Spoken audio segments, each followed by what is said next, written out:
नमस्कार सम्पूर्णमा। आज म तपाईहरुमाझ एउटा नयाँ कन्सेप्ट लिएर आएको छु, बटरफ्लाई इफेक्ट। यो बटरफ्लाई इफेक्ट केयर्स थ्योरीसँग सम्बन्धित छ। यसले how seemingly insignificant events can have a significant outcome भन्ने कुरा जनाउँछ। भन्नुको मतलब कसरी एउटा सानो इस्युले पनि विकसित रूप लिँदै गयो भने चाहिँ भयानक रूप लिन्छ भन्ने हो। नेपालमा पनि अहिले यही बटरफ्लाई इफेक्टले काम गरेको छ। हामीले आजभोलि सोसियल मिडिया हेर्ने बित्तिकै चाहिँ विभिन्न सेक्टरको एक्सपर्टहरूले नेपालमा घुसपेठ भयो, देशी विदेशी शक्तिको चलखेल भयो भनिन्छ नि।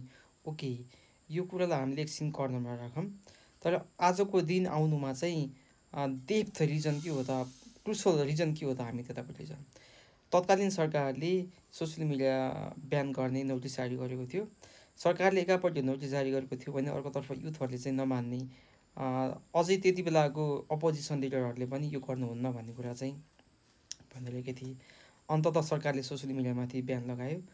त्यही बेलामा फेरि युथहरूले टिकटकमा एउटा नेटवर्किङ गरिसकेको रहेछन्, जहाँ नेपालको अप्पर क्लास र लोवर क्लासको लाइफस्टाइललाई जक्स्टापोज गरेर जनताहरूमा चाहिँ चेतना लिएर आउने त्यो खालको काम नेटवर्किङ टिकटकमा भएको रहेछ। र त्यो हुँदै जनताहरूले, युथहरूले भनौँ न, युथहरूले 23 गते सरकारको एगेन्स्टमा प्रोटेस्ट गर्ने कुरा टिकटक मार्फत नै नेटवर्किङ गरे र 23 गते 24 गते जति पनि घटनाक्रमहरू घटे त्यसको बारेमा अब हामी नजाउँ। तर आजको दिनमा हामी छौँ नि, यसको मतलब संसद विघटन भयो, नयाँ सरकार आयो, यो भनेको चाहिँ आउटकम थियो।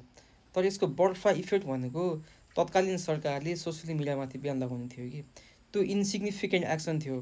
त्यो इन्सिग्निफिकेन्ट एक्सनले विकसित रूप लिँदै लिँदै 23-24 गतेको त्यो अवस्था लिँदै लिँदै आजको दिन आयो।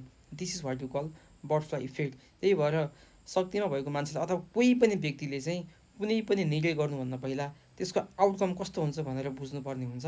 This is what you call the idea of butterfly effect. Thank you.